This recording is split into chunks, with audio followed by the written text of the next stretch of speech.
A Hero's Return, Chapter 9, The Ring of Courage. How's he doing? Malin was pacing the floor of the sanctuary while keeping her eyes on Link. He had no visible wounds, but the darkness seeping from the land did a number on him.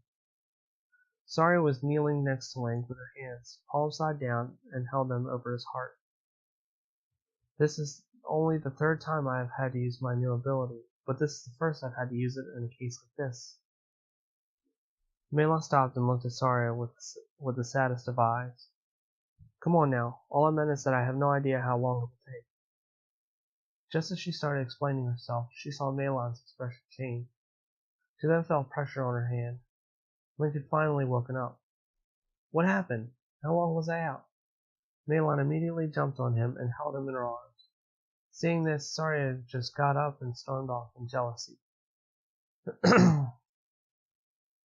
You were out for a few hours. We saw a light emanating from your direction, and we went to check on you. Luckily, we got there when we did.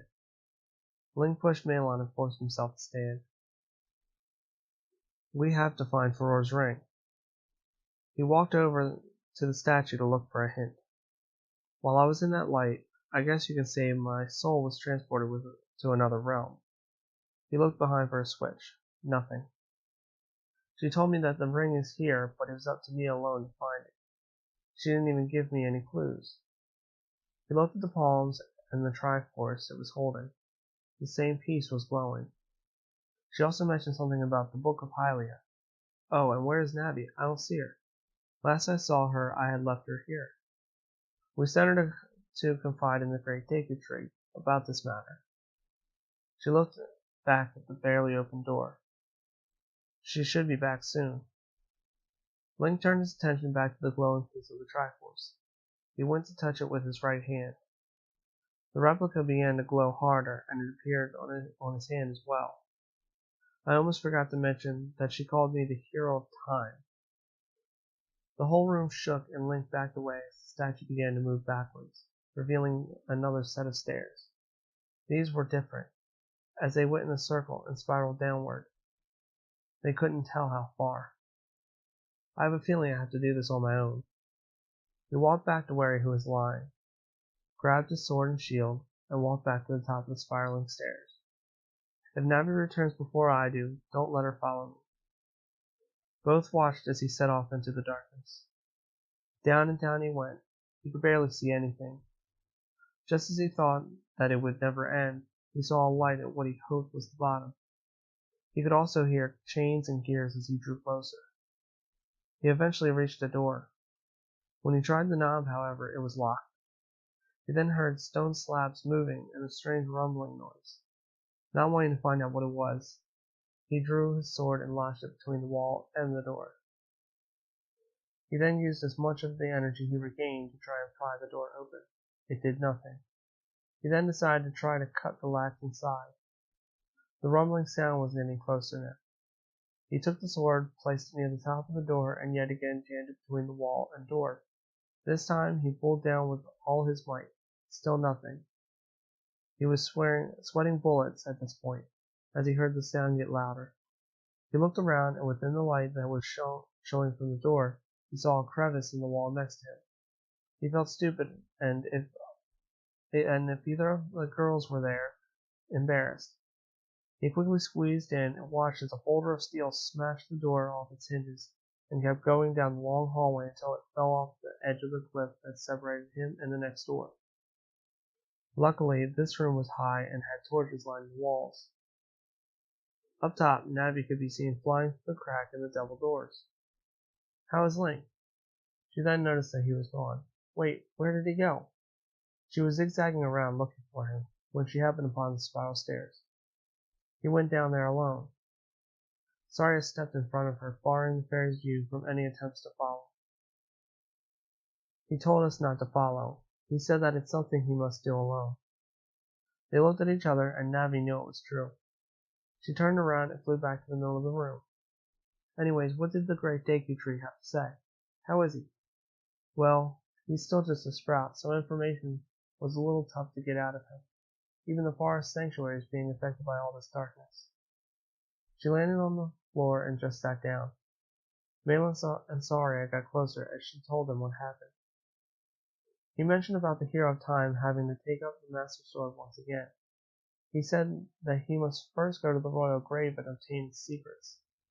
Then he shall take what he finds to the cathedral located in Castletown. He didn't really say much else except that a new evil shall arise from the ashes of the old. The little fairy got up and flew up to Saria's shoulder. Let's hope he gets back soon. It seems that every time we catch a break, something else arises. I also want to go back to the woods after all this.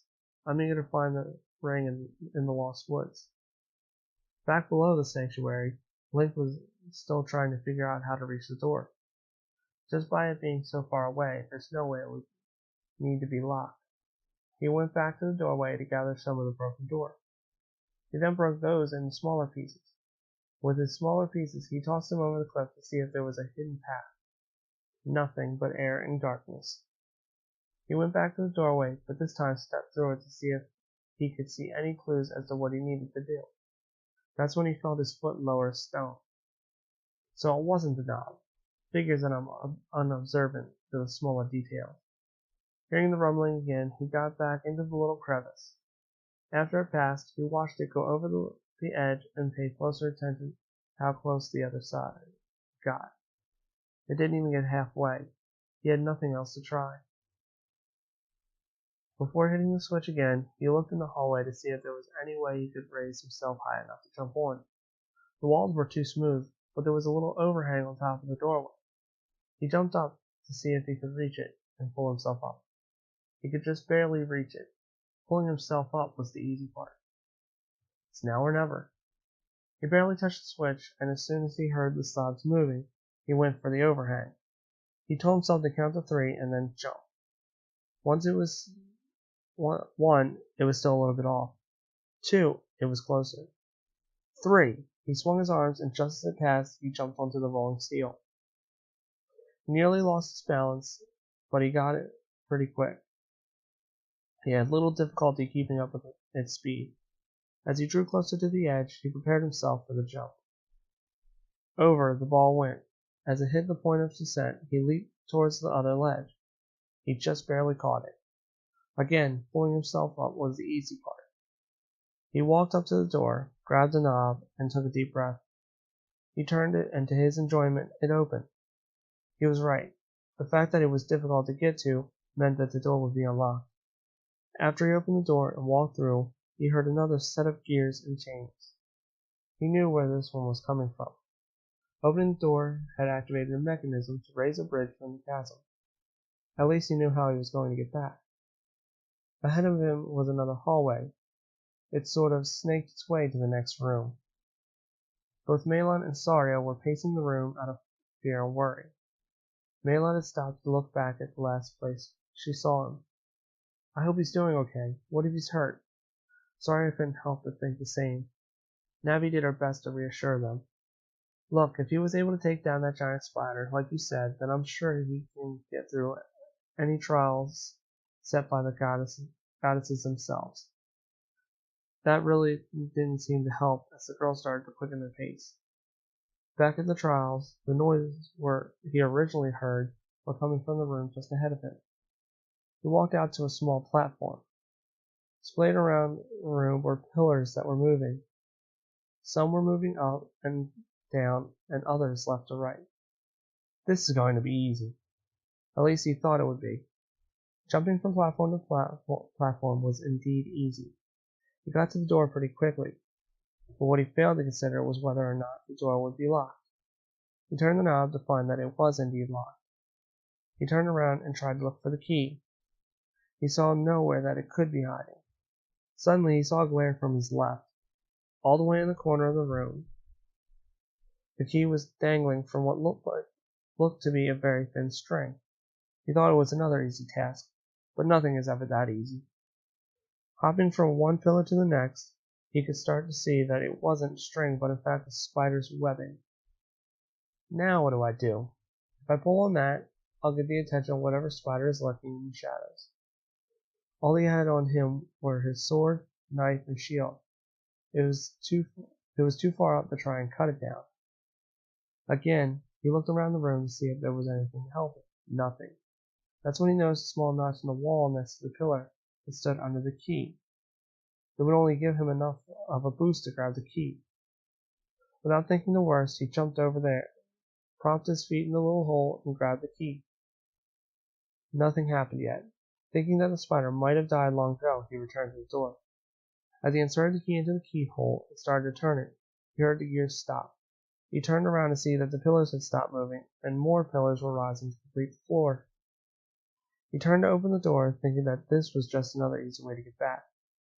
He then realized that the door wouldn't budge.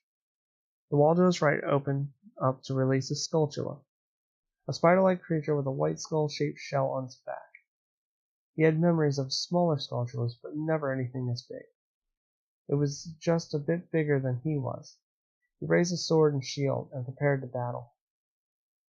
Down in the underworld, all sorts of monsters and creatures could be found. Darkwing was walking down a hallway. He approached a crack in reality that sat just under an altar. A shadowy figure could be seen tracing about. "I have grim news, sir. Queen Goma has been destroyed, and that so-called hero of time has entered Forest Sanctuary." The shadowy figure growled in a deep tone. "Then go and destroy him once he returns to the surface." He turned and disappeared in anger. "Yes, O High Lord of Darkness." With orders given, Darkwing returned to the surface. He got to the ranch and decided to sit and wait for Link and the girls to return. Link was standing in the middle of the room, over top the spider that was now dead and lying on its back. He huffed and puffed as it turned to ash. It wasn't over yet. 2 more skulltulas came out of the wall, both of the same size as the last. I should have grabbed my bottle of milk before sending Epona off. As one jumped to attack him from above, he raised his shield and knocked it back. He quickly jumped and ran it through like a blast. As that one turned to ash, the other skulltula jumped on him and had him in its grasp. He struggled, but it was no use. He was too worn out to fight back. He then remembered that he still had his Kokiri knife. He tried to reach for it. Almost there. He was barely able to grab the end. Just as the spider was about to bite, he turned the knife up and stabbed it where he could. It worked. It hopped off, freeing Link, and gave him enough time to grab his sword. Like the last 2, he ran it through, and it turned to ash. With all 3 defeated, he heard the door unlock. Just before leaving this room, he had an idea. He grabbed two of the spider's back plates so that he could get them turned into shields for the girls. They weren't that heavy, but they were pretty sturdy. Again, he was walking down a winding hallway. It was too quiet. He was used to the sounds of the gears before. He suddenly came upon a split. Both directions were labeled. The left read Final Trial, while the right read Fairy Spring. Tired from all the fighting, walking, and daunting task he had to complete thus far, he headed to the spring. It wasn't far off. The spring was beautiful. It was just a round room with a little spring in the middle. Just above the water, little fairies could be found flying around. One of the little fairies saw him and flew up to his face. "Let me heal your wounds, young traveler." She flew down to his feet and worked her way back up and around him in a spiral fashion. He could feel an energy surge through him. All his cuts and bruises were healing, and he felt like he had just woken up from a good night's sleep. With her work finished, the fairy returned to her friends in the middle of the room. With this newfound energy, he was ready to tackle anything that was ahead of him. He walked back and turned down the next hallway. This way was short as well. He had already reached a door. This one had words written on it. To obtain the ring, you have faced 2 challenges that tested your courage. The test ahead is nothing like you have faced before. You must now face your greatest fear and show that you have the courage to face anything that stands before you. So open the door, hero, for only you can face the great evils that lie ahead in your travels. Not sure what to expect, he opened the door with a little hesitation. Inside was a large room with fog covering the floor and nothing but a mirror in the middle. He walked in and the door slowly closed and locked behind him. He walked up to the mirror and only saw his reflection. He put his hand on the glass and his image did the same. As he stared at himself, his double started turning black and moved on his own. He reached out, grabbed Link's arm, and pulled him into the mirror. Inside looked dark. There was nothing around, no walls or ceiling. His dark image was standing in front of him ready to fight. Is this what that message meant? He didn't feel afraid of him. In fact, he wanted to face him the last time he saw him in Kokiri. Without noticing, his image snuck out from behind him and ran him through in the exact same spot the real Dark Link had stabbed him. His eyes went wide and realized that this is what he feared. He feared defeat, and that he was indeed defeated by that shadow. He fell over in pain with the sword still inside. He had no clue what to do. The fight just begun and he was already on his knees about to fall over. Blood was pooling below him. He could see his reflection in his blood and noticed that his sword was not there. He then realized that this was a world of illusions. Nothing was real, not even himself. That's when he woke up to find that he never went anywhere. He was still in the room he started from, but the only difference is that his image was standing in place of the mirror. Now the real test begins. The fake Dark Link took a few steps back to allow Link to stand up and ready himself. Now that you know your greatest fear, show me that you are ready to face it. Link got to his feet and drew his sword and shield. Without thinking ahead, he charged his enemy only to be knocked back easily. Courage is nothing without knowledge. You must know your enemy. Link got back up and this time took a minute to think about the last time he faced Dark Link. He started mumbling to himself of all his abilities. Normal weapons don't work. You can dodge any attack. Good, you are using your experiences to learn. He melted into the ground and reappeared behind Link. Don't forget he can disappear and move anywhere he wishes. He kicked Link, sending him flying forward quite a distance. And remember that you only have little time to think. Again, Link rose to his feet. He was beginning to lose his temper. He got back up and charged again, swinging his sword frantically, hoping to land a blow. The Dark Link copy was parrying every attack. Losing your temper could eventually cost you your life. He pushed Link back with his shield, nearly knocking him over. Now take a second to cool off and come at me with all your might. He knelt down to calm himself down, as well as his mind. As soon as he was ready, he got back up, pointed his sword straight out to his right, and focused. His sword began to glow. He started towards the copy, slowly picking up speed. The two swords clashed and caused a shower of sparks. That's it, kid. Now use this power to defeat me and obtain that which will aid you in your quest. The battle started to heat up as they dodged and parried each other's attacks. That's when the copy least expected it. Link attacked with one more downward slash, which released the light from his sword in a long arc. It hit the copy and nearly sliced him in two. He turned the glass and shattered. In the middle of the shattered glass, he saw the earring that he was looking for. He picked it up and put it through his right ear. He then heard a door unlock and a voice speaking to him out of nowhere. Though I may have copied his abilities and strengths from your memories, the shadowy figure you will face again once you exit this place will be much stronger than before. Take what you have learned to heart, and you will come out on top.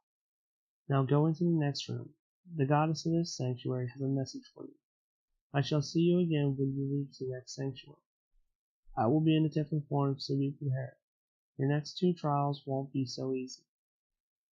He did as he was told, and opened the door to the next room. There was no hallway.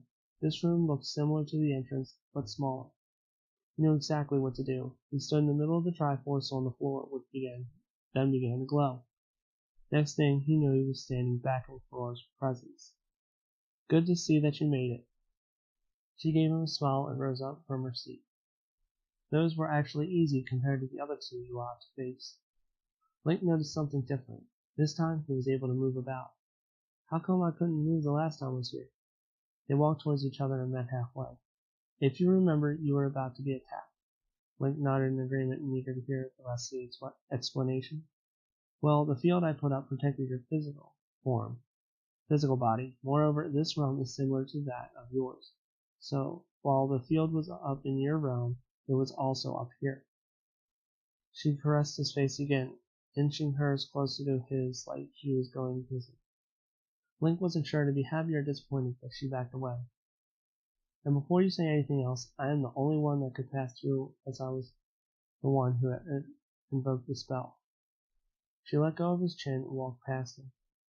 I forgot to ask this, but what of the message I got from Hugo? The ring was obviously here before he was born.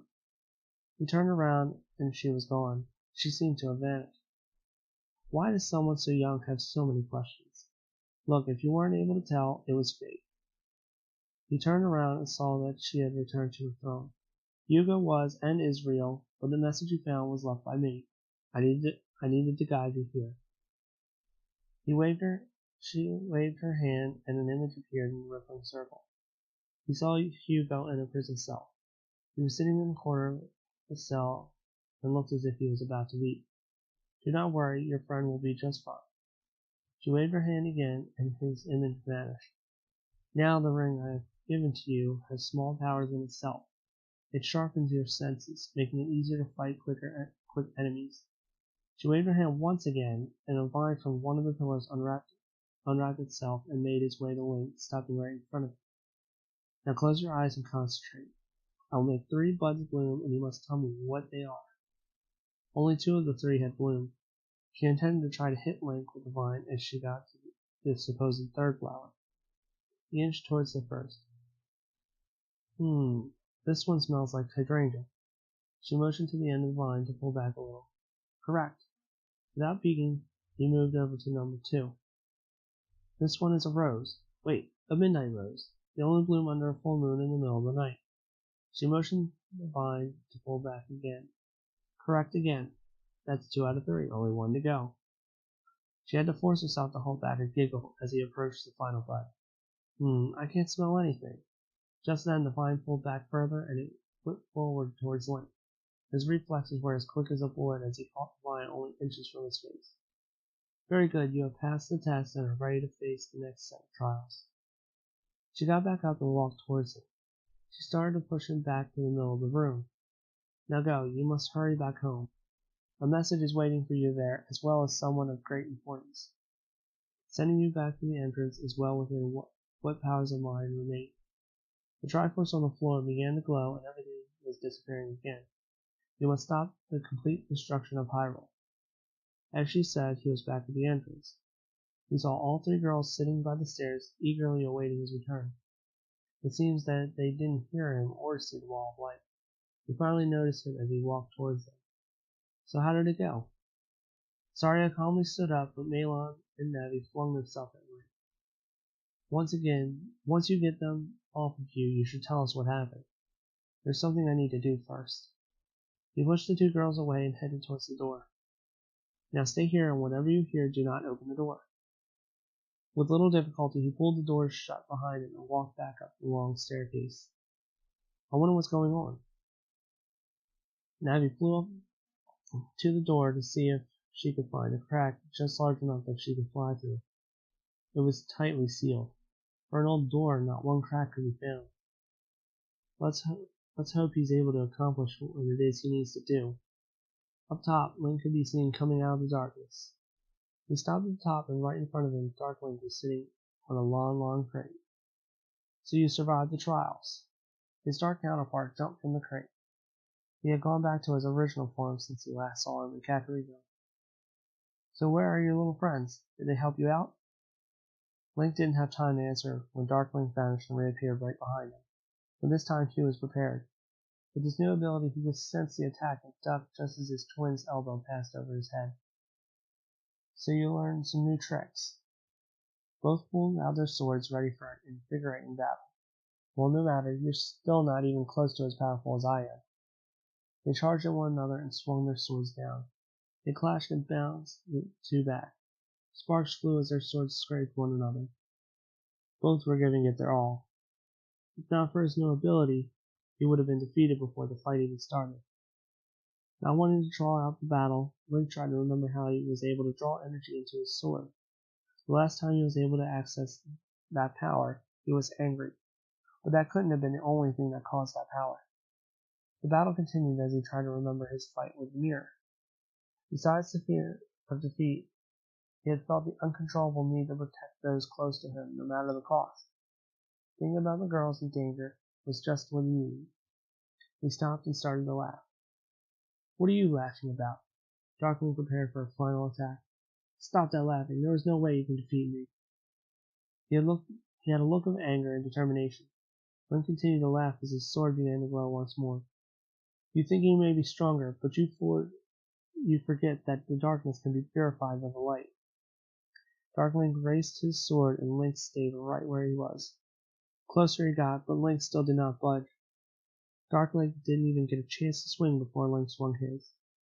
Link sliced his arm clean off.